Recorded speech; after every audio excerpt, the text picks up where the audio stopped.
રાજકોટ શહેરના પોલીસ હેડક્વાર્ટરમાં રહેતા એક યુવાને તેના મિત્રને ઉછીના આપેલા રૂપિયા પરત માંગતા ઉશ્કેરાયેલ મિત્રે તેની સાથેના અન્ય 2 લોકો સહિત કુલ 3 લોકોએ મળી પોલીસ પુત્ર પર છરી વડે હુમલો કરી જાનથી મારી નાખવાની ધમકી આપી હોવાનું સામે આવ્યું છે।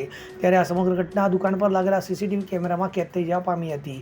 ત્યારે હાલ યુનિવર્સિટી પોલીસે આ મામલે ગુનો નોંધી સીસીટીવી ફૂટેજના આધારે આરોપીઓની શોધખોળ હાથ ધરી છે। તો મળી આવતી માહિતી અનુસાર શહેરના પોલીસ હેડક્વાર્ટરમાં ન્યૂ એએસઆઈ બિલ્ડિંગમાં રહેતા પોલીસ પુત્ર જન્મ જયપાલસિંહ ઝાલાએ ફરિયાદ કરતા જણાવ્યું હતું કે આજથી 15 દિવસ પહેલાં તેના મિત્ર આયન આરિફભાઈ લંજાને 1.15 લાખ રૂપિયા ઉછીના આપ્યા હતા, જેમાં તેણે 40,000 પરત આપી દીધા હતા। ત્યારે 75,000 લેવાના બાકી નીકળતા તેની જોડે માંગતા દરમિયાન આયન એકદમ ઉશ્કેરાઈ ગયો હતો અને અપશબ્દો બોલવા લાગ્યો હતો।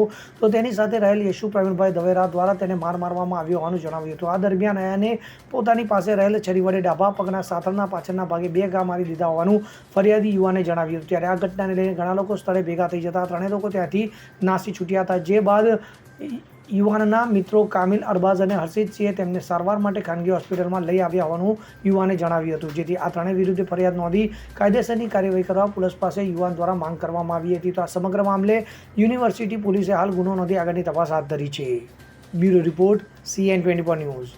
હવે જુઓ દેશ દુનિયાની તમામ ખબરો તમારી આંગળીના ટેરવે। ઉઠાવો મોબાઈલ અને ગૂગલ પ્લે સ્ટોર પરથી ડાઉનલોડ કરો અમારી CN24 ન્યૂઝ મોબાઈલ એપ।